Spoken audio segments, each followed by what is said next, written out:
ও আপনার রাতে মুখস্থ করে নিয়েছে, এমন মুখস্থ করেছে বেরেন ভালো শয়তানের। হ্যাঁ, নাস্তিক কেমনি হয়েছে, বুদ্ধি ভালো দিয়ে মুখস্থ করে নিয়েছে। সকালে ঘুম থেকে উঠে বিরাজ করছে, মা জিজ্ঞেস করছে বেটা ফজর পড়লি কবরে কি জবাব দিই? বলছে শুনেলে, খালি শুনেলে, তোর মুখস্থ আছে কি ঠিক করে বল। কবর একটা জায়গা, কবর একটা জগৎ। আমাজান আয়েশা বলছেন আমি বাড়িতে আছি, একটা ইহুদিদের মেয়ে আসলো আমার কাছে ভিক্ষা চাইতে, ইহুদিদের মেয়ে। তো আমাকে বলল আম্মজান আয়েশা বাড়িতে কিছু আছে আমাকে দেন। তো আমি গোটা ঘরে দেখলাম কিছু নাই ইয়া রাসূলুল্লাহ, দুটো খেজুর ছিল ওর হাতে দিলাম। তো খেজুর দুটো যখন ও হাতে পেল তো আমাকে দোয়া দিল, আল্লাহ যেন তোমাকে কবরে আযাব থেকে মুক্তি দান করেন, কবরে আযাব থেকে মুক্তি দান করেন। আম্মাজান আয়েশা বলছে আমি অবাক হয়ে গেলাম, কবরে আযাব হবে নাকি, কবরে আযাব হবে নাকি? এতক্ষণ মধ্যে কিছুক্ষণের পরই রাসূলুল্লাহ সাল্লাল্লাহু আলাইহি ওয়াসাল্লাম বাড়িতে ফিরলেন। আমি এই ঘটনাটা বললাম, ইয়া রাসূলুল্লাহ একটা ইহুদিদের মেয়ে ছিল, আমি তাকে দান করেছি, খেজুরের দিয়েছি, সে আমাকে দোয়া দিয়েছে আল্লাহ তোমাকে কবরের আযাব থেকে মুক্তি দান করুন। তাহলে কি কবরে আযাব হবে? আল্লাহ নবী বললেন আযাবাল কবরে হাক্কুন, আযাবাল কবরে হাক্কুন, কবরের আযাব হচ্ছে সত্য সত্য সত্য সত্য, কবরে আযাব হবে। এরপরে আম্মাজান আয়েশা বলছেন আমি ফলো করেছি, তীক্ষ্ণ দৃষ্টিতে শ্রুতিতে আমি শুনেছি রাসূলুল্লাহ সাল্লাল্লাহু আলাইহি ওয়াসাল্লাম যত নামাজ পড়তেন ঘরে, প্রত্যেকটি নামাজ নফল হোক, তাহাজ্জুদ হোক, সুন্নত হোক, যত নামাজ বাড়িতে পড়েছেন প্রত্যেকটি নামাজের শেষে আল্লাহর নবী কবরে আযাব থেকে আল্লাহর কাছে মুক্তি চেয়েছেন। আমি খেয়াল করে দেখেছি। আর ওই দোয়াটা এমন একটি দোয়া আল্লাহর নবী আজও দিয়ে চলে গেছেন আমাদেরকে। আমরা যখন তাশাহুদে বসে থাকি সালাম ফেরার আগে শেষ তাশাহুদ যেটা, তখন কবরে আযাব থেকে মুক্তি যায়। আল্লাহুম্মা ইন্নী আউযু বিকা মিন আযাবিল কবরি ওয়া আউযু বিকা মিন ফিতনাতিল মাসিহিদ দাজ্জালি, আল্লাহুম্মা ইন্নী আউযু বিকা মিনাল মাহইয়াই ওয়াল মামাতি, আল্লাহুম্মা ইন্নী আউযু বিকা মিনাল মাসামি ওয়াল মাগরাম। তো প্রথমেই বলা হয় আল্লাহুম্মা ইন্নী আউযু বিকা মিন আযাবিল কবরি, হে আল্লাহ তুমি আমাদেরকে কবরে আযাব থেকে মুক্তি দাও। একটা প্রশ্ন আমি নিজেই করব, নিজেই উত্তর দিব। আহলে কোরআন বলে একটা গোষ্ঠী বেরিয়েছে, সারা বিশ্বে এরা বিভ্রান্তি সৃষ্টি করেছে। এরা বলছে হিসাব তো হবে কিয়ামতের দিন, তো কবর আযাব হবে কেন?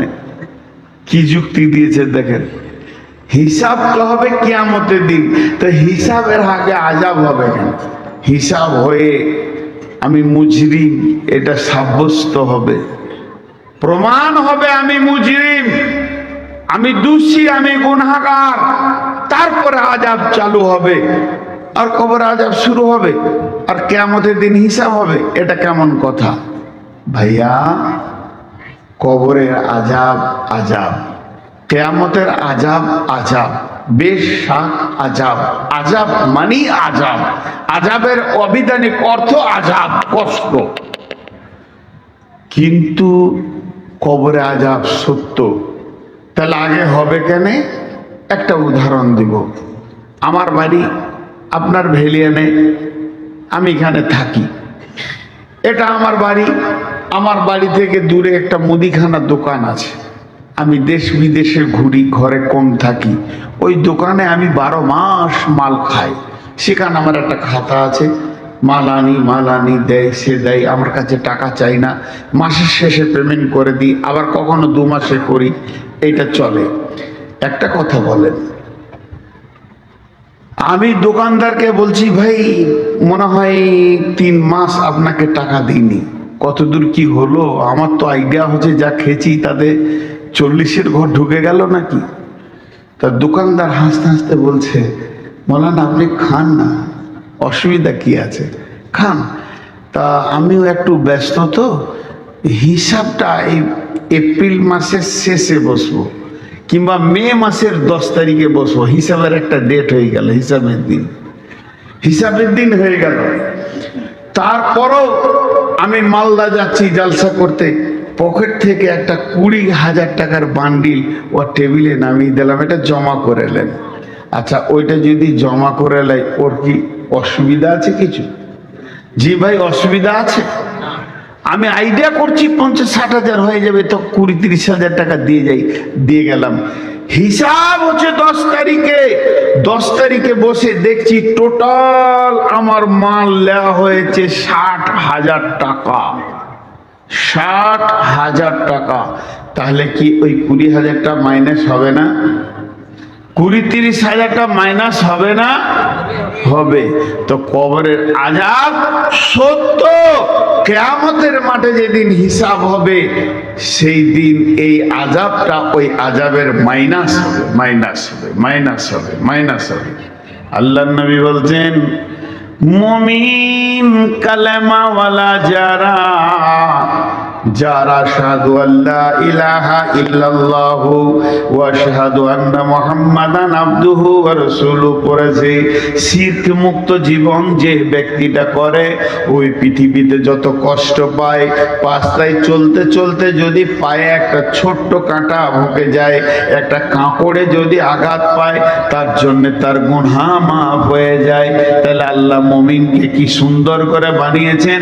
মুমিনের জীবনে সামান্যতম কষ্ট হবে আর তার আযাব মাফ হয়ে যাবে, তার গুনাহ মাফ হয়ে যাবে। তাহলে জেনেলেন, পৃথিবীতে যদি এটা হয়, চলার পথ তো আমার হিসাবের দিন, কিয়ামতের দিন আছে। এই চলার পথে পড়ছে কবর। আল্লাহ যাদের প্রতি দয়া করে, 2-4টা 10-20 গুনাহ, সামান্য গুনাহ যার আছে, কবরে আযাবই সেটা মিটে যাবে। এমন লোক আছে কবরই তার আযাব শেষ হয়ে যাবে, কিয়ামতের মাঠে সে মুমিনের দলে উঠবে। যদি কবরে আযাব শেষ না হয়ে যায়, তার গুনাহ যদি শেষ না হয়, কিয়ামতের মাঠে 50,000 বছর দাঁড়িয়ে থাকবে। কোন চিঠি এটা পরে বললেই তো হয়। কথার মোশনে দিচ্ছেন, তার মানে কথাটা স্টপ করে আপনার এটা বলতে হবে। এখন জন্য বলছে, মানে স্টপ বাইনারি কি ডানা দেখুন কোথায় এসেছি রে বাপ। দানা আদায় হবে ইনশাআল্লাহ। তো সঙ্গে সঙ্গে পৃথিবী থেকে চলা থেকে কিয়ামত পর্যন্ত যত কষ্ট পাবে মুমিনের গুনাহ মাফ হবে। এর জন্য কবরে আযাব বড় সত্য, কবরে আযাব বড় সত্য, কবরে আযাব বড় সত্য। মাটির কবর গৃহে শোয়াইয়ে দিলাম যারে, নবী রাসূল সাহাবা ইমাম আল্লাহর ওলি যত আছেন শুইয়া কবর গৃহে, লক্ষ কোটি শত ডাকলেও শত কেউ কখনো আসবে না। হায় মাটির বিছানা ছেড়ে, মাটির ওই কবর গৃহে শোয়াইয়ে দিলাম যারে। যতগুলো লোক আছেন আমার কথা বুঝে জবাব দেবেন। যে মাদ্রাসাকে কেন্দ্র করে এই জালসা, সেই মাদ্রাসাকে কিছু দিবেন তো? বলেন ইনশাআল্লাহ। আরে জোরে বলেন ইনশাআল্লাহ। কারণ মাদ্রাসার কমিটি সবসময় ভয় কেছে দিবে কি দিবে না। হ্যাঁ, এটা কথা ঠিক। সারা বছর মাদ্রাসা চলে, এই জালসা কালেকশন ধান ওষুধ দিয়ে আল্লাহ তাবারক ওয়া তাআলা আমাদেরকে চালানো করায়। মুসলমানদের এই অর্ধা আছে বলি চলে। তা অতএব মাদ্রাসাকে দিবেন। আমি 2 মিনিট আর কথা বলেনি। তাহলে এর নাম হলো কবর। কবর হচ্ছে একটা জান্নাতের টুকরো, কবর হচ্ছে জাহান্নামের সুলঙ্গ। অতএব কবর না দেখে কেউ জান্নাত যেতে পারবে না। এমন সিস্টেমেট আল্লাহ বানিয়ে দিয়েছেন আমাদেরকে, প্রত্যেককেই কবরকে গ্রহণ করতেই হবে, আলামে বারজাখ মরতেই হবে, তারপরে জান্নাত জাহান্নাম আছে, মত থেকে কেউ বাদ যাবে না। কিন্তু কবরে প্রশ্ন তো তিনটি। হযরত ওসমান গনি কবর দেখলে ঝরঝর করে কাঁদতেন। সাহাবীরা প্রশ্ন করলেন, আমিরুল মুমিনিন, খলিফাতুল মুসলিমিন, আপনি জাহান্নামের কথাতে যত না বেশি কাঁদেন, কবরের কথাতে কেন বেশি কাঁদেন? হযরত ওসমান গনি উত্তর দিয়েছিলেন, ভাই সকল শোনো, আল্লাহ নবী বলছেন যে কবরে ধরা পড়ে যাবে সে সব জায়গায় ধরা পড়বে, আর যে কবরে ছাড়া পেয়ে যাবে সব জায়গায় ছাড়া পেয়ে যাবে। কবর এমন একটা চেকের জায়গা, ইমিগ্রেশনের জায়গা, এখানে ধরা পড়তেই হবে। জি, একটা ছেলের মানে ওই কবর একটা জায়গা, এখানে চেক আপ। আজ ভারতের লোক বাংলাদেশ যাবে, বাংলাদেশের লোক ভারত আসবে, ভারতের লোক আর কোনো দেশ যাবে, সেই দেশের লোক ভারত আসবে, মধ্যখানে বর্ডারে এমন চেক আপ হবে, শুল্ক চেক আপ, শুল্ক কাস্টম আছে, শুল্ক সেখানে চেক আপ, সূক্ষ্ম থেকে সূক্ষ্ম চেক আপ হবে, যে এই লোকটা 1 নম্বর না 2 নম্বর, স্মাগলার না কালাবাজারি, সব চেক আপ করে পার করা করেই হবে। তা আল্লাহ তাবারাক ওয়া তাআলা ওই রকম খবরে ফেরেশতা দিয়ে চেক করে নেবে, 3টে প্রশ্নতে চেক হয়ে যাবে। জি, এখানে পার হওয়া খুব মুশকিল, একটা ছুঁচ নিয়ে পেরিয়ে যাওয়া খুব মুশকিল। একটা ছেলের কম্বল হারিয়ে গেছে, বুঝলেন, কম্বল তো গোরস্থানে বসে আছে, সারাদিন ওই গোরস্থানের পাঁচিরটাতে বসে আছে। তো ওকে একজন সকালে হাট যেছে, নোলহাটিতে দেখছে যে বসে রয়েছে রফিকুল, বসে গোরস্থানে, আবার বিকাল আসছে দেখছে হ্যাঁ ওইখানেই বসে আছে। তোর সম্পর্কে চাচা হলো, তো বলছে ভাতিজা গোরস্থানে কেন বসে রে বাপ, তোকে সারাদিন দেখছি যে গোরস্থানে বসে আছিস, তোর দাদাকে দাদিকে মনে পড়েছে তার লেগে? বলছে না চাচা, ওই যে চেন্নাই থেকে কম্বলটা এনেছিলাম না, ওইটা চুরি হয়ে গেছে। আমার তো ঘর ভালো নয়, ভাঙা চোরা ঘর, আমি কাজে গেছি খাটতে কোথা, আর কে চুরি করে নিয়েছে? তো তোর কম্বল চুরি করেছে তোর ঘর থেকে চোরে, আর তুই গোরস্থানে এসে বসে আছিস, তা মনে হচ্ছে মরা লোকে চুরি করেছে নাকি? ওরা দিবে? এই বল ভাই কে লিয়েছিস, দিয়ে দে। যেখানে 5টা লোক আছে জাল সাথে বল একবার মাইকে, আমার কম্বলটা লাল কম্বল নিয়ে চোখে দিয়ে দাও। তো কবরস্থানে বসে আছি, খ্যাপা নাকি তুই? ও তখন ওর চাচাকে বলছে, খ্যাপা আমি লয়, খ্যাপা তুমি। কেন? বলে তারতেও হাঁপ, দৌড়তেও হাঁপ। হাঁপ মানে কি? দৌড়লে হাঁপ লেগে যায়, হিস ফিস করে, ওটাকে হাঁপ। এক কথাই বলছে তারতেও হাঁপ, দৌড়তেও হাঁপ। আমি আপনার কাছে আম চুরি করেছি একটা, আর আপনি আমাকে লাঠি নিয়ে তেড়েছেন 3 কিলোমিটার। লাভ কি হলো আপনার? আমি যতটা দৌড়েছি আপনি ততটা দৌড়েছেন। চোরও যতটা দৌড়েছে, বাড়ির মালিক অতটাই ধরেছে। তার থেকে আমি আম পেয়েছি, 50 হাত দূরে ছিলাম, এইটাই পার্থক্য। তা লাভ কি হলো? যে মালিক হয়েও তাকে ধরতে হলো, তার লাভ কি হলো? ও তো বলছে চাচা আপনি খ্যাপা আছেন, আমি খ্যাপা লই, তার তো হাঁপ, দৌড়তেও হাঁপ। আমি কম্বলওয়ালার পেছনে কেন দৌড়বো? আমি চেক আপের জায়গায় বসে আছি, যেখানে যাক কম্বল ফেলে যেতে হবে। এখানে আমি দরখাস্ত দিতে এসেছি মেন গেটে, এদিকে ঢুকতেই হবে, আমার কম্বলকে ফেলে দিয়ে তারপরে যেতে হবে। কারো বাবার ক্ষমতা নেই একটা ছুঁচকে নেই কবরে পার হয়ে চলে যায়। 4টিখানি কথা নয়, জমি জায়গা সব দাবিয়ে নিয়েছি, সব ওখানে শুল্ক বেরিয়ে যাবে। কিন্তু শুনেলেন হযরত ওসমান বলছেন কবরে যে বেঁচে যাবে সব জায়গায় বেঁচে যাবে। কথাটা একবার সত্য নয়, 2বার সত্য নয়, 1000বার সত্য, লাখবার সত্য। তাহলে কবরে প্রশ্ন কয়টা হবে? কবরে প্রশ্ন হবে 3টি। মান রব্বুকা, মা দীনুকা, মান নবিয়ুকা। তাহলে আমার প্রশ্ন হলো, আমার আবার মনে প্রশ্ন তৈরি হলো, এত নামাজ পড়ে কি হবে, এত রোজা রেখে কি হবে, এত রাতে তাহাজ্জুদ পড়ে কি হবে?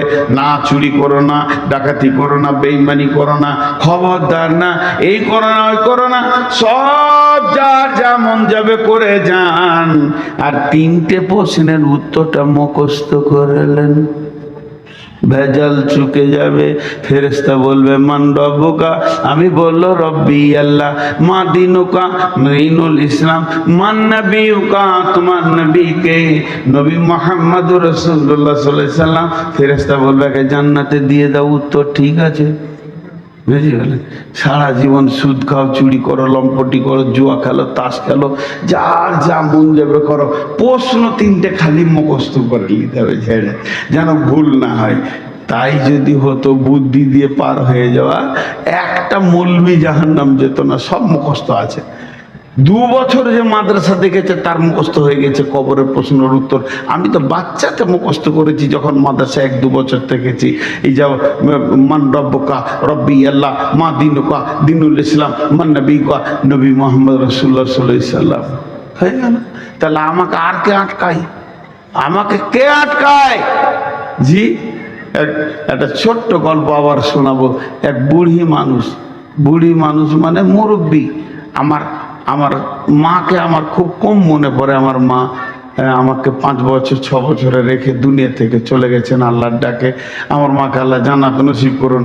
কিন্তু আমার চাচিকে খুব মনে পড়ে। তো চাচির কাছে যখন বসতাম, খুব মুরব্বী মানুষ, সাদা সিধে মানুষ ছিল, কোনো প্যাঁচ বসতো না। তো ও বসলি একটা কথা বলতো, কি কবরে জবাব দিব?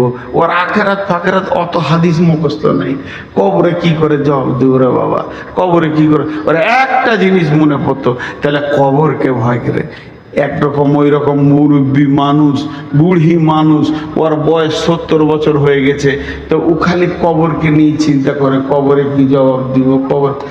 ওর পেটের বেটা ল নিয়ে পড়তে গেছে, আইন পড়তে গেছে, তর্ক পড়তে পড়তে নাস্তিক গেছে। ওর পেটের বেটা বলছে আল্লাহ নাই, আখেরাত নাই, কিয়ামত নাই, কবরে আযাব নাই, যে যা পাবি করে লেগা।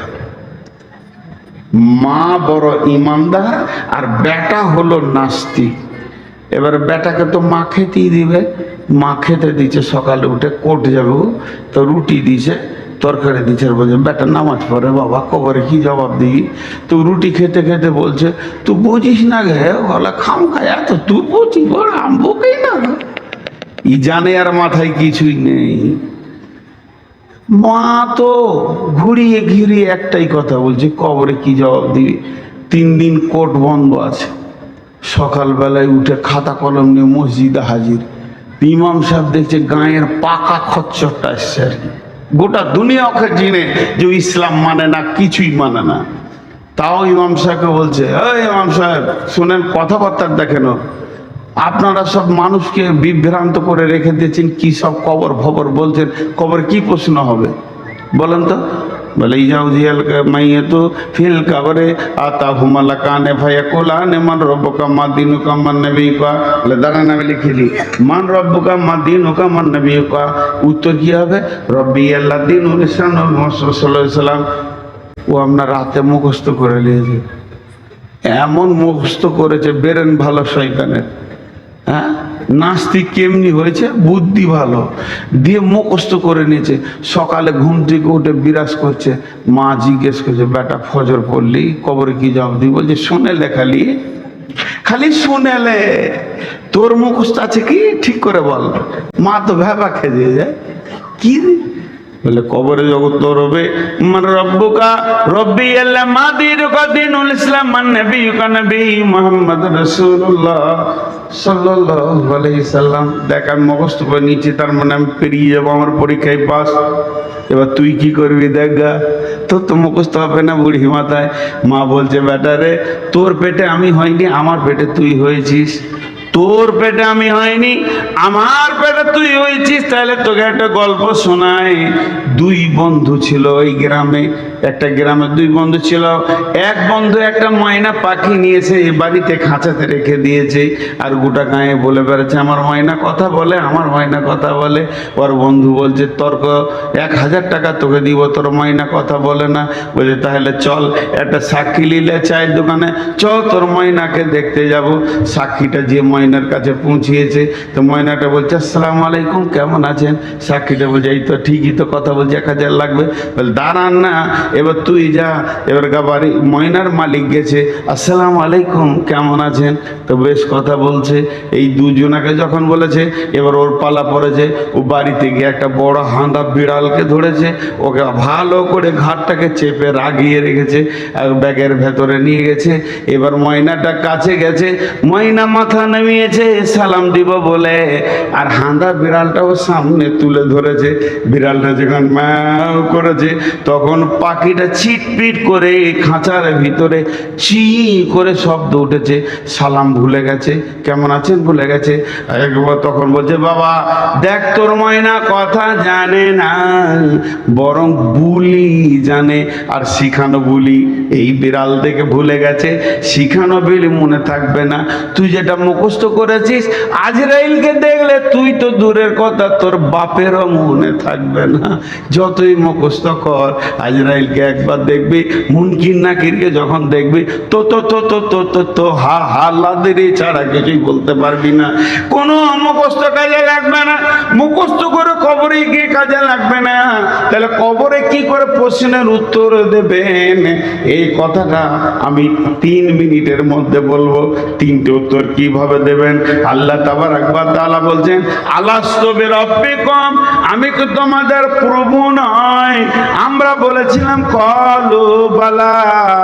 তাহলে পৃথিবীর শুরু লগ্নে আত্মাদেরকে বানানোর পরে বললেন, আলাস্তু বিরাব্বিকুম, আমি কি তোমাদের রব নই?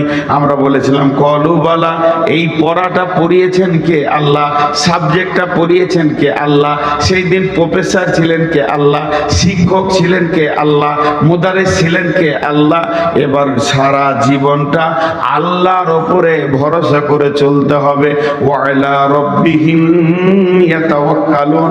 আল্লাহর ওপরে যে ব্যক্তিটা ভরসা করে দুনিয়া করবে, যার বিশ্বাস আমার আল্লাহ আমাকে খেতে দেয়, আমার আল্লাহ আমাকে রোগ দেয়, আমার আল্লাহ আমাকে সুস্থ করে, আমার আল্লাহ আমাকে সব দিকটা দেখে, সব কিছু আল্লাহর হাতে। এই চিন্তা করতে করতে করতে করতে যে ব্যক্তিটা মরে যাবে, আর কবরে ঢোকার পরে তার প্রশ্ন এসে যাবে, মান রব্বুকা, ও তখন বলবে রব্বি আল্লাহ। ওর মনে পড়বে আমার রব আমার আল্লাহ। প্রথম প্রশ্নের উত্তর হয়ে গেল। দ্বিতীয় প্রশ্ন, মা দিনুকা, তোমার দিন কি? তুমি কোন দিনের লোক? তোমার দিন কি? তোমার ইজিম কি? তোমার মতবাদ কি? তোমার আদর্শ কি? কে বলবে আমার দিনের নাম ইসলাম? তার মানে হচ্ছে কি, ইসলামকে যে আঁকড়ে ধরেছে সেই বলবে আমার দিন ইসলাম। এই বোতলে কি আছে? আমি পান করবো? পান করা যাবে কি যাবে না? সবাই মুখ খুলেন। এই বোতলের পানিটা পান করা যাবে কি না? হ্যাঁ। তা এই বোতলে যে কলের পানি এনে দিয়েছে, একটা ফার্স্ট ক্লাস বোতল, পানিটা পান করা যাবে? দেখ, ভুল বলে দিলেন। ডান হাতে ছিল তখন যাবে, বাঁ হাতে যাবে না। এর নাম হলো ইসলাম। ইসলাম যে আইন বলেছে, ওই আইনকে সারা জীবন যে মেনে চলবে। ইসলাম আমাকে একটা আইন বলে দিয়েছে। যুবক সবাই খেয়াল করি, ইসলামের আইনকে পুঙ্খানুভাবে মানতে হবে। একটা ছোট কথা বলে দিই, একটা ছেলে একটা মেয়ে প্রেম করেছে, ভালোবাসা করেছে, লুকিয়ে গিয়ে বিয়ে করে নিয়েছে। 4 মাস 6 মাস 1 বছর আসেনি, লুকিয়ে থাকলো। 2 ফ্যামিলি মানেনি। 2 ফ্যামিলি বলছে কাটবো, নদীতে ভাসিয়ে দেবো, বেটি লিব না, ছেলে লিব না। ছেলের বাপ বলছে ছেলে আমার দরকার নেই, ওকে কেটে ফেলে দিব। বেটির বাপ বলছে কেটে ফেলে দিব। যতই রাগ করুক, 2 বছর পর দেখবেন বেটি জামাই লে ঘুরছে শ্বশুর। হয় কি হয় না? এটা হয়।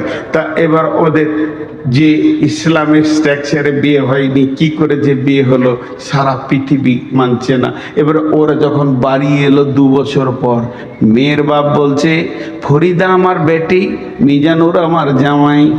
মেনে নিয়েছে, মেয়ের মা মেনেছে, মেয়ের বাপ মেনেছে, মেয়ের চাচা মেনেছে, মেয়ের ফুফু মেনেছে, মেয়ের মামা মেনেছে, খালা মেনেছে, ফুল ফ্যামিলি মেনে নিয়েছে, ভাই বোন মেনে নিয়েছে। ঠিক ছেলের বাপ মিজানুর আমার ছেলে, ফরিদা আমার বৌমা, ছেলের বাপ মেনেছে, ছেলের মা মেনেছে, ছেলের মামা মেনেছে, ছেলের মামি মেনেছে, খালা মেনেছে, ছেলের ফুফি মেনেছে, ছেলের চাচা মেনেছে, ভাই বোনরা মেনে নিয়েছে। দুই ফ্যামিলি আনন্দে রয়েছে, আমাদের বেটি জামাই হয়ে গেল, যা ঘটেছিল ঘটেছিল। কিন্তু ইসলামকে জিজ্ঞেস করেন, ইসলাম ফরিদার মিজানুরকে তুমি কি ওদের স্বামী স্ত্রী বলবে? কোরআন বলছে আমি বলবো না, কোনোদিন না। তারা জেনা করছে আর যারও সন্তান তৈরি করছে তাদেরকে আমি মানবো না। আমার নিজস্ব একটা আইন আছে, আমার আইনের মতে যদি তারা বিয়ে করে তাহলে আমি মানবো। অর্থাৎ ইসলামের একটা নিজস্ব গণ্ডি আছে, আইন আছে, ওই আইনের আওতাভুক্ত নিজেকে থাকতে হবে। যে ইসলামের আইনের আওতাভুক্ত থাকবে ওই বলবে কবরে আমার দিন ইসলাম। মান নবিয়্যুকা, তোমার নবীকে। আমাকে যদি বলেন তোমার নবীকে, আমি এমনি করে হাত দুটো ছেড়ে দিয়ে বলবো দেখো আমার নবীকে, আমার নবী আমার সুন্নত, নবীর সুন্নত আছে, আমি নবীকে মানি, আমি নবীকে ভালোবাসি, আমি নবীর মতো করে চলি, নবীর মতো পেশাব করি, নবীর মতো পায়খানা করি, নবীজির মতো আমি শুই, নবীজির মতো আমি খাই, ডান হাতে খাই বাম হাতে খাই না। তার মানে আমার নবী, নবী মুহাম্মদুর রাসূলুল্লাহ সাল্লাল্লাহু আলাইহি সাল্লাম। যুবক, যতগুলো যুবক আছেন, খালি একবার ছোট করে বলছি, রাগ না করলে ভালো হয়। এই যে চুলটা চারিদিকে নাড়া, এখানে জুতোর বিরাস, এটা কোন নবীর সুন্নত? এটা কোন নবীর সুন্নত? আপনি ওই চুলটা এমনি করে লেড়ে দিয়ে বলবেন যে এটা নবী মুহাম্মদ সাল্লাল্লাহু আলাইহি সাল্লাম করেছিলেন।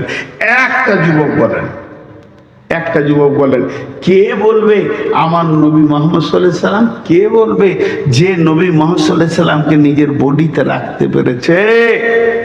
জি, অনেক কথা। খোরাইন বলে একটা ছেলে ছিল, ওর লম্বা চুল ছিল আর পায়ের নিচে ওর টাকনুর নিচে কাপড় ছিল। আল্লাহ রসুল একদিন গল্প করছেন মসজিদে নববীতে যে মদিনাতে খোরাইন খুব ভালো, কিন্তু আর দুটো কাজ খুব খারাপ। পায়ের টাকনুর নিচে কাপড় থাকে, মাথার পেছন দিকে চুল থাকে। খোরাইন যখন এটা শুনলো আমার রসুল এই দুটাতে নারাজ হয়েছে, চুলকে চাকু করে কেটে ফেলে দিয়েছিল, পায়ের নিচের কাপড়কে ছেটে ফেলে দিয়েছিল। আমি গোটা পশ্চিমবঙ্গের কথা বলছি না, গোটা বীরভূমের কথা বলছি না, নুনহাটি থানার কথা বলছি না, ভেলিয়ান গোটা গায়ের কথা বলবো না। এইখানে যতগুলো যুবক বসে আছেন, আপনি একবার আপনাকে টেস্ট করেন, আপনি নবীর উম্মত না আপনাকে কোন নবী ওটা দিয়ে গেছে? টাকনুর নিচে আপনার কাপড় কেন আর আপনার মাথার চুল এমন কেন? এই লোক জবাব দিতে পারবে না। কিন্তু যে লোকটা সুন্নত মেনে নিয়েছে, রসুলের খাওয়া উঠা বসা, ও বলবে আমার নবী, নবী মুহাম্মদুর রাসূলুল্লাহ সাল্লাল্লাহু আলাইহি ওয়াসাল্লাম। সকলে জোরে বলেন সাল্লাল্লাহু আলাইহি সাল্লাম। বলেন আমার নবী, নবী মুহাম্মদুর রাসূলুল্লাহ সাল্লাল্লাহু আলাইহি ওয়াসাল্লাম। তাহলে শুনে নেন, আল্লাহ তাবারক ওয়া তাআলা কবরে এই তিনটে প্রশ্নের উত্তর ওই দিতে পারবে যে চিরদিন আল্লাহকে উপরে তওয়াক্কুল করে চলবে।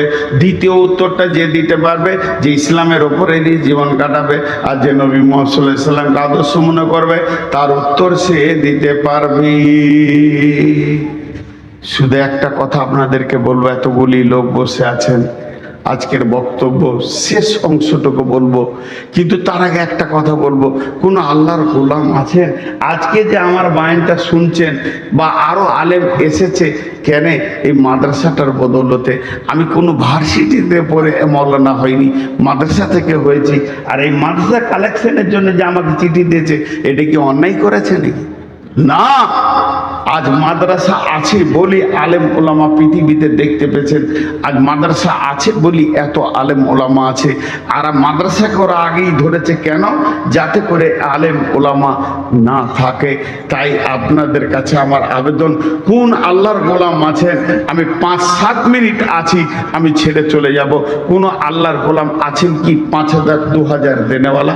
আচ্ছা, আপনাদের যারা চাদর নিয়েছে একবার ঢুকিয়ে দেন। আমি যত মনে আছি আমার তরফ থেকে একবার চাদর যাচ্ছে ভাই, হাত দুটো ধরে বলছি, আল্লাহর গোলাম রসুলের উম্মত এই নূর মোহাম্মদ অধমটাকে আপনারা ভালোবাসেন, আমি জানি অত্র এলাকার লোক ভালোবাসে।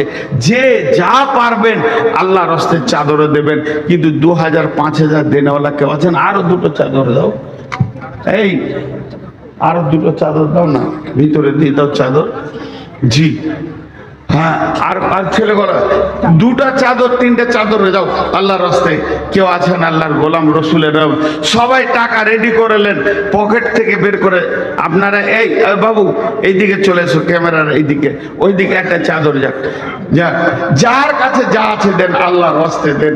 মাদ্রাসাটা আছে বলি আজকে কোরআনের তালিম আছে, আলেম ওলামার চেহারা দেখতে পেয়েছেন। আজকে যে দুটি কথা বললাম, এই দেখেন অত বিয়ে হয়নি তো শাশুড়ির নামে কে দিলেন? তোমার তাই ভালো, শাশুড়ির নামে দাদা নিয়ে কত? 2,000 টাকা। আর তোমার কার নামে? শাশুড়ি হবে ওর নামে? তাহলে বিটি দেওয়ার লেগে তো মরবে, ছটফট করবে। তাইলে যাক, 2,000 টাকা দিয়েছে, তাহলে 1,000 টাকা দিয়েছে, 3,000 হলো। আর কেউ আছেন আল্লাহর গোলাম? আর কেউ আছেন আল্লাহর গোলাম? কেউ আছেন? চটচট করে দেন। মাশাআল্লাহ, জাযাকাল্লাহ, দেন, চট করে দেন। চাদর নিয়ে যারা বাবা এইদিকে একটা চাদর যাও। মাশাআল্লাহ। আরে মাদ্রাসা আছে বলি আজকে আমাদের দিন ঠিক আছে, ইসলাম ঠিক আছে। মাদ্রাসা না থাকলে কি দিয়ে টাকাবেন? আর টাকা দিবেন তো মাদ্রাসাতে দেন। আজও মুসলিমরা বিশ্বকে দেখিয়ে দিয়েছে পশ্চিমবঙ্গে এতগুলো মাদ্রাসা এই টুকরো টুকরো চাঁদাতেই চলছে, কোনো সরকারি সাহায্য নেই। অতএব আল্লাহ আমাদেরকে এই উদার দিলটা রেখে দিয়েছে। আল্লাহর রাস্তায় 3 জন 3 দিকে হয়ে যাও, একসঙ্গে গোল হয়ে গেলে হবে না। আর কেউ আছেন আল্লাহর গোলাম? আর 2 মিনিট আছে আপনাদের সামনে, আমি কথা বলি, কালেকশনটা চলুক। 5,000 2,000 1,000 দেনেওয়ালা? আহা, মমতাজ বেগম মৃত্যু বাপের নামে 1,000 টাকা দান করেছেন। মাশাআল্লাহ। এই যে আফজাল আমার আগে কালেকশন করছিল, কত ছন্দ জোয়ার পেটে আছে আল্লাহ জানে, একটি রাখবে, আমি ছন্দ করতে পারি না ভাই। এবার অতএব দোয়া করছি আল্লাহ মমতাজ বেগমের আব্বাকে জান্নাতুল ফেরদাউস নসিব করুন, গুনাহকে মাফ করুন। উনি দান করেছেন, ওনাকেও আল্লাহ বাপের সঙ্গে কিয়ামতের মাঠে দিদার করুন এবং জান্নাতুল ফেরদাউস নসিব করুন। কিয়ামতের দিনে রসুলের হাতে পানি পার করার তৌফিক দান করুন। যারা দান করছেন তাদেরকেও। আমি আজকে টোটাল বক্তব্যটা আপনার সামনে তুলে ধরছি। এটা বিশেষ একটা বক্তব্য সব জায়গায় রাখছি, সেটা হচ্ছে আমরা রেডি আছি যে কোনো সময় ইনশাআল্লাহ দিন কায়েম হবেই। সমূলে মুসলিমকে ধ্বংস করতে পারবে না, রসুল বলে গেছেন। অতএব আমরা রেডি আছি। এটা আমার প্রথম ছিল আপনাদেরকে বার্তা পৌঁছিয়ে দেওয়ার। দ্বিতীয় আজকের বক্তব্যের বিষয় ছিল কবর। কবর একটা এমন জায়গা যেখানে সবাইকে যেতে হবে। সব থেকে কম সময় যে কবরে শুবে 40 বছর শুয়ে থাকবে এবং কবরের 3টে প্রশ্নে যে উত্তর দিতে পারবে সব জায়গায় বেঁচে যাবে। আর 3টে প্রশ্নের উত্তর, মান রব্বকা মা দীনুকা মান নবিকা, উত্তর ওই দিতে পারবে যে রবের উপরে তওয়াক্কুল করে জীবন কাটাবে। উত্তর ওই দিতে পারবে যে ইসলামের আইনকে মেনে চলবে, আওতাভুক্ত থাকবে ইসলামের আইনের ভিতরে। আর উত্তর ওই দিতে পারবে যে নবী মুহাম্মদ সাল্লাল্লাহু আলাইহি সাল্লামের সুন্নতগুলোকে নিজের জিন্দেগিতে বাস্তবায়ন করবে। আল্লাহ তাবারাক ওয়া তাআলা আমাদেরকে শোনা বলার থেকে বেশি করে আমল করার তৌফিক দান করুন। আল্লাহুম্মা আমিন। আল্লাহুম্মা সাল্লি আলাইহি, আল্লাহুম্মা বারিক আলাইহি। আর কে আছেন ভাই আমার? দেন, চটচট করে দেন। ওই যে যারা দাঁড়িয়ে আছে ওদের কাছেও নিয়ে যাও বাবা চাদরগুলো। আল্লাহ যারা দান করছেন তাদের দানগুলোকে কবুল করে নেন। আল্লাহ যারা দান এর আগে করেছেন, এরপরে যারা করবেন তাদের দানকে কবুল করে নেন এবং হায়াতে তৈয়বা দান করুন। দুনিয়া ও আখিরাতে আল্লাহ তাআলা দুনিয়ায় হাসানা দান করেন, আখিরাতে হাসানা দান করেন। আল্লাহ তাবারক ওয়া তাআলা মাদ্রাসার জন্য যারা দিতে রয়েছে তাদের দিলের ভিতরে মাদ্রাসার মহব্বত ভরে দেন। কিয়ামতের দিনে রসুলের হাতে পানি পান করার তৌফিক দান করুন।